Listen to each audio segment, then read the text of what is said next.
Hello बच्चों, welcome back to math book YouTube channel. एक बार फिर से आपको अपने यूट्यूब चैनल मैथ बुक पर स्वागत है। आज के इस वीडियो में हम लोग क्लास 11 एग्जाम हुआ, मंथली एग्जाम दिसंबर वाला, उसका हम लोग ऑब्जेक्टिव का डिटेल में डिस्कशन करेंगे। तो चलिए सबसे पहले स्टार्ट करते हैं पहला सवाल से।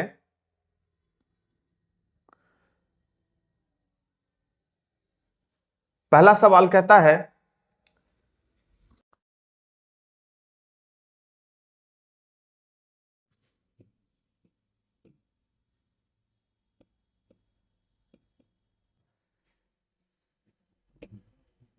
पहला सवाल कहता है XZ तल का समीकरण क्या होता है। XZ तल हम लोग जानते हैं कि 3 डायमेंशनल ज्योमेट्री में 3 तल होते हैं। XY, ये तल XY कहलाता है, इस तरीका से रहता है। फिर ये अगर Y अक्ष है, ये X अक्ष है, और ये Z अक्ष है, तो ये XY है, ये YZ है, और इधर से आएगा तो ZX आएगा। XZ तल का समीकरण, XZ तल का समीकरण, तो XZ तल में जो भी रहेगा उसका Y कोऑर्डिनेट 0 रहेगा, अर्थात Y बराबर 0 इसका आंसर हो जाएगा। ऑप्शन नंबर ए, Y बराबर 0 करेक्ट आंसर हो जाएगा।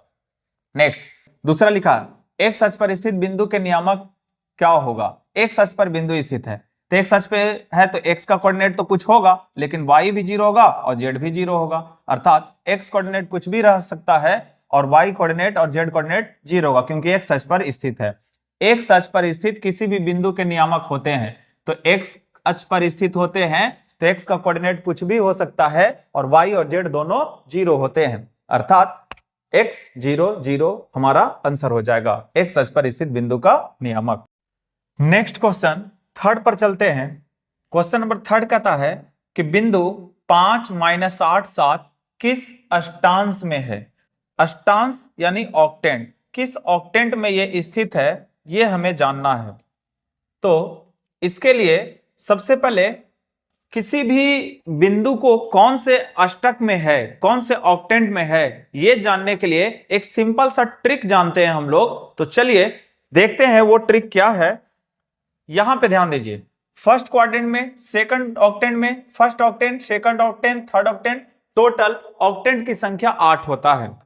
तो ये 8 ऑक्टेंट में साइन क्या क्या होगा, x का साइन फर्स्ट ऑक्टेंट में प्लस, y का भी प्लस और z का भी प्लस। इसको ट्रिक से कैसे याद रखेंगे, यहां से हम लोग 1 2 3 4 5 6 7 8 ऑक्टेंट लिख देंगे, फर्स्ट वाला प्लस लिखेंगे और लास्ट वाला प्लस लिखेंगे। ट्रिक से समझिएगा, ट्रिक समझना है केवल।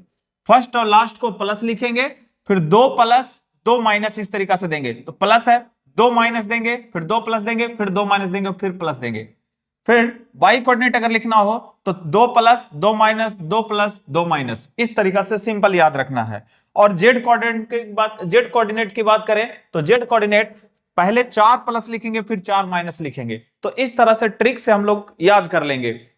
तो हमारा जो क्वेश्चन था कि पहला प्लस है, दूसरा माइनस है, तीसरा प्लस है, तो x plus y minus z plus, तो किस क्वाड्रेंट का होगा, x प्लस y माइनस और z प्लस। ये हमारा x प्लस है, y माइनस है और z प्लस है, तो ये हमारा किस क्वाड्रेंट का है, किस ऑक्टेंट का है, ये ऑक्टेंट नंबर हमारा हो गया फोर्थ, यानी चौथा ऑक्टेंट का ये है हमारा प्लस माइनस प्लस, यानी ये चौथा ऑक्टेंट का है, ये हमारा आंसर हो गया करेक्ट आंसर।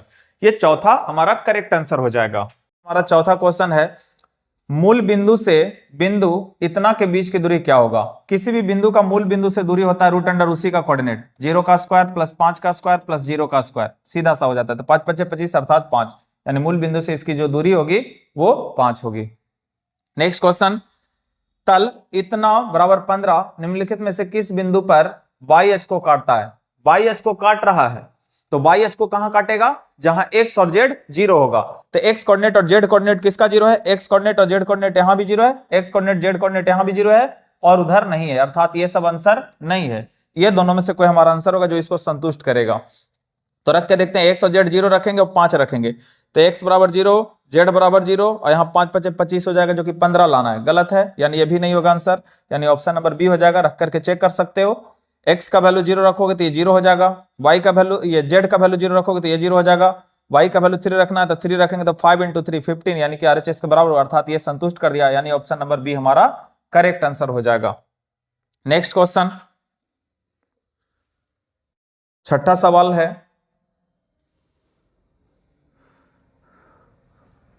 छठा सवाल लिखा है दो सरल रेखाएं इतना इतना परस्पर लंबवत होती है। तो पहला रेखा है y बराबर m1 x प्लस k1, तो इसका स्लोप है हमारा m1 और इसका स्लोप है हमारा m2। और दो लाइन का स्लोप यदि पता है तो दो लाइन परपेंडिकुलर कब होते हैं, जब दोनों के स्लोप का गुणनफल -1 होता है। पैरेलल कब होता है, जब दोनों के स्लोप बराबर होते हैं। यानी ये परपेंडिकुलर की बात बोला है, लंबवत की बात बोला है, तो इसका मतलब m1 इंटू m2 बराबर -1 होगा। ये हमारा आंसर हो जाएगा सी, ऑप्शन नंबर सी करेक्ट हो जाएगा। सातवां सवाल कहता है निम्नलिखित में कौन दीर्घवृत्त का समीकरण है। दीर्घवृत्त मतलब एलिप्स, दीर्घवृत्त मतलब एलिप्स। इस तरीका से वृत्त का दीर्घ रूप होता है और इसका जो इक्वेशन होता है एक्स स्क्वायर बटा ए स्क्वायर प्लस वाई स्क्वायर बटा बी स्क्वायर बराबर 1 होता है। यानी ऑप्शन हमारा कहां पे है, एक्स स्क्वायर बटा ए स्क्वायर वाई स्क्वायर बटा बी स्क्वायर, यानी ऑप्शन नंबर बी हमारा करेक्ट आंसर हो जाएगा। नेक्स्ट है आठवां सवाल, वृत्त इतना का व्यास कितना होगा। ये वृत्त है X square plus Y square बराबर 36 को हम लोग लिख सकते हैं 6 का स्क्वायर। ये होता है radius X square plus Y square, जिसका सेंटर कहां होता है, ओरिजिन पे। इस सर्किल का सेंटर ओरिजिन पे होता है और रेडियस होता है 6, तो बोला है व्यास, तो व्यास हो जाएगा 6 दूना 12, दुगना हो जाएगा रेडियस का, यानी ऑप्शन नंबर डी हमारा करेक्ट आंसर हो जाएगा 12। चलिए नेक्स्ट सवाल की ओर चलते हैं। नेक्स्ट सवाल क्वेश्चन नंबर 9। वीडियो अच्छा लगे तो जरूर अपने दोस्तों के साथ शेयर कीजिए और ये आंसर रिवीजन के लिए बहुत ही उपयोगी है। आगे हम लोग 12th का रेगुलर क्लास करेंगे, तो अब बने रहिएगा हमारे चैनल के साथ। लाइक और सब्सक्राइब नहीं किए हैं तो लाइक सब्सक्राइब करके जरूर जाएं, दोस्तों के साथ जरूर शेयर करें। इन दोनों के बीच की दूरी निकालना है तो हम लोग लिख सकते हैं -5 -2 का होल स्क्वायर प्लस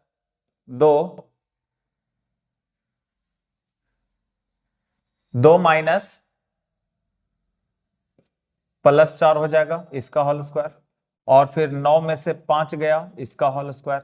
यानी ये जो हमारा आंसर आएगा -7 का स्क्वायर 7 7 49, 4 2 6 का स्क्वायर 36, और 9 में से 5 गया तो 4 4 का स्क्वायर 16, यानी ये बन गया 49 और 36 हो जाएगा 85, 85 16 रूट अंडर 101, यानी रूट अंडर 101 हमारा ऑप्शन कहीं भी नहीं है, अर्थात सभी ऑप्शन गलत हैं, यानी आंसर हमारा रूट अंडर 101 होगा। नेक्स्ट सवाल की ओर चलते हैं। नेक्स्ट सवाल कहता है निम्नलिखित में से कौन परवलय है। पाराबोला कौन है, तो पाराबोला का इक्वेशन सीधे होता है वाई स्क्वायर बराबर 4ax, ये पाराबोला का इक्वेशन होता है, यानी ऑप्शन नंबर डी। ये है हमारा स्ट्रेट लाइन, ये है हमारा स्ट्रेट लाइन, ये है हमारा सर्किल। अभी अभी हम लोग देखे X square plus Y square बराबर ए स्क्वायर, सर्किल का इक्वेशन होता है। नेक्स्ट सवाल 11 में कहता है प्रथम n प्रकृत संख्याओं का समांतर माध्य। तो समांतर माध्य क्या होता है, सभी प्रेक्षणों का योग बटा प्रेक्षणों की संख्या। तो n प्रकृत संख्याओं का जोड़ होता है n इंटू n प्लस 1/2, ये प्रकृत संख्याओं का योग हो गया। और प्रेक्षणों की संख्या, तो n प्रकृत कुल जोड़ n इंटू n प्लस 1/2 हुआ, और कुल प्रेक्षणों की संख्या n बोला है तो n से भाग दे देंगे। प्रेक्षणों का योग बटा प्रेक्षणों की संख्या n से भाग दिया, n कट गया तो बचा क्या n प्लस 1/2, अर्थात n plus 1/2 option number A correct हो जाएगा। लिमिट, अगला क्वेश्चन लिमिट का है 12वां सवाल, limit x tends to 0 2x square plus 5। तो इसमें जब हम लोग देखते हैं कि जब लिमिट अनडिफाइंड नहीं होता है तो उस केस में हम लोग डायरेक्ट वैल्यू पुट कर देते हैं x का। जब अनडिफाइंड नहीं होता है तो 0 पुट करेंगे तो ये 0 का स्क्वायर 0 0 बना देगा इसको, 5 जोड़ेंगे तो आंसर हो जाएगा 5, ऑप्शन नंबर बी हमारा करेक्ट आंसर हो जाएगा। नेक्स्ट सवाल लिखा है मानक विचलन और समांतर माध्य के अनुपात को कहा जाता है। तो मानक विचलन और समांतर माध्य के अनुपात को मानक विचलन गुणांक के नाम से जाना जाता है, ऑप्शन नंबर बी हमारा करेक्ट आंसर हो जाएगा। नेक्स्ट सवाल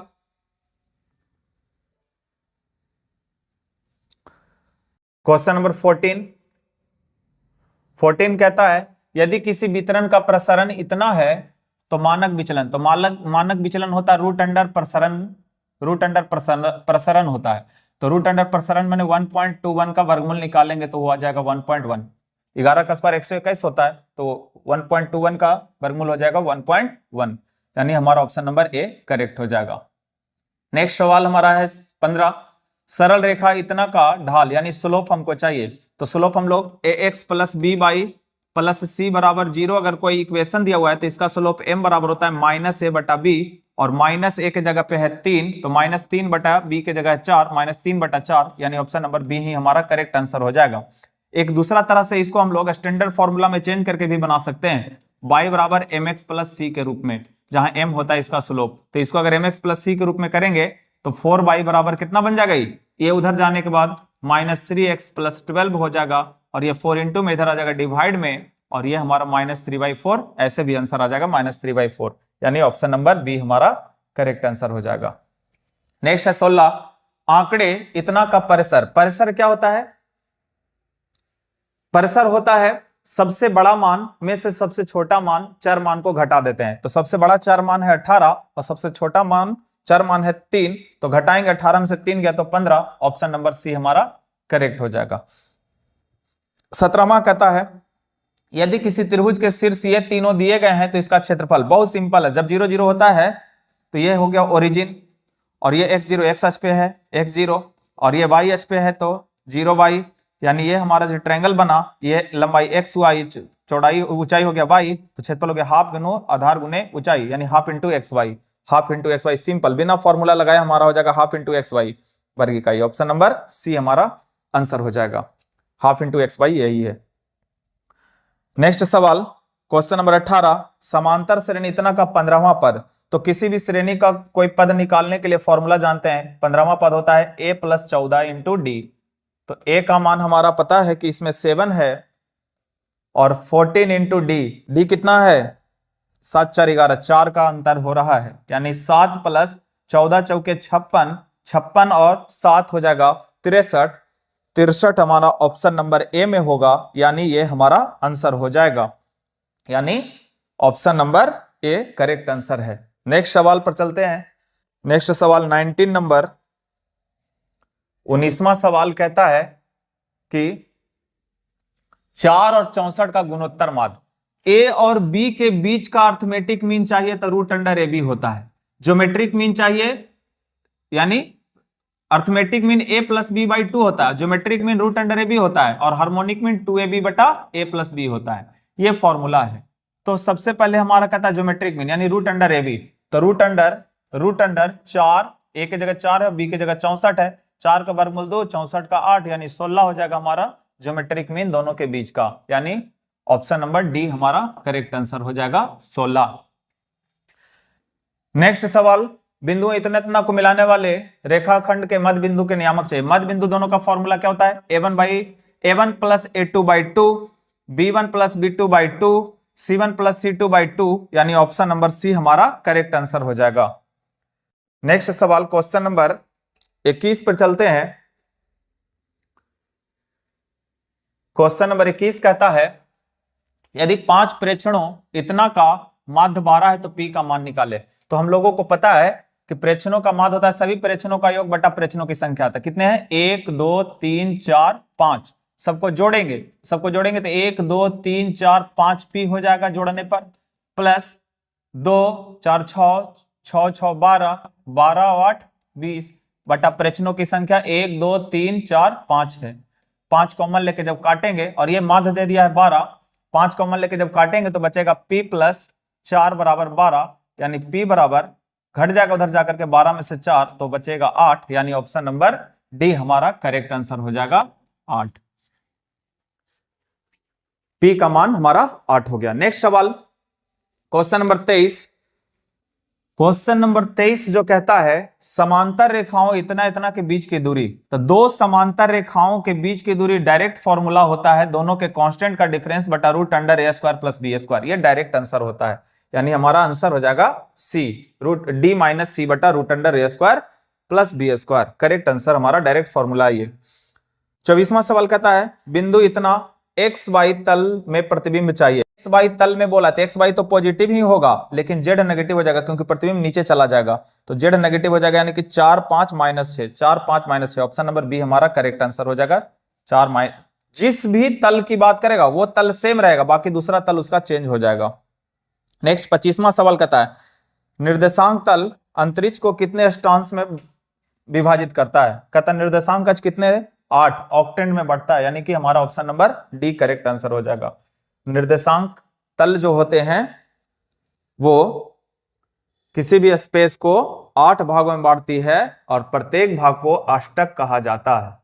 नेक्स्ट सवाल 26वां सवाल है कि इसका मॉडुलस चाहिए। तो मॉडुलस का डायरेक्ट फॉर्मूला होता है x का स्क्वायर प्लस y का स्क्वायर। x के जगह -3, y की जगह -4, तो आंसर डायरेक्ट हो जाएगा 5, यानी ये ऑप्शन नंबर सी हमारा करेक्ट आंसर हो जाएगा। ये लिमिट का डायरेक्ट फॉर्मूला है, ये होता है इसका फॉर्मूला, n बाहर हो जाता है, पावर 1 कम जाता है। ये हो गया हमारा आंसर, ऑप्शन नंबर बी, 27 का बी। 28 में डीसी खोजा है तो एक्स क्यूब का होता है 3x स्क्वायर और 17 कांस्टेंट है, 0 हो जाएगा, 3x square, option number B C हमारा करेक्ट हो जाएगा। नेक्स्ट सवाल, the length of latus rectum of the parabola, इस पाराबोला का लेटस रेक्टम के बराबर कितना के बराबर होगा? ये लेटस रेक्टम इसका चाहिए, तो सिंपली इसका डायरेक्ट लेटस रेक्टम हो गया 5, हमारा आंसर हो जाएगा 5, ऑप्शन नंबर बी। नेक्स्ट सवाल, इसका वैल्यू फाइंड करना है, तो इसका वैल्यू है 4 इंटू 8c8 का मतलब होता है 1 और 9c9 का मतलब होता है 1 और 17c17 का वैल्यू होता है 1, यानी 4 दूनी 8 में से 1 गया तो 7, यानी ऑप्शन नंबर डी हमारा करेक्ट आंसर हो जाएगा। ये 1 होता है, ये 1 होता है, ये 1 होता है, घटा दो, गुना करके आंसर हो गया 7 हमारा। ये हो गया हमारा 30 सवाल ऑब्जेक्टिव का। सब्जेक्टिव अगर आप डिटेल डिस्कशन चाहते हैं तो कमेंट बॉक्स में लिखिए कि सर डिटेल डिस्कशन हमें चाहिए, तो कंफर्म आपको दिया जाएगा। तो ये 30 सवाल रहे आपके आंसर, जो आप मिला सकते हैं कि आपने कितना सही किया, और जितना सही किया आप कमेंट बॉक्स में लिखिए। धन्यवाद।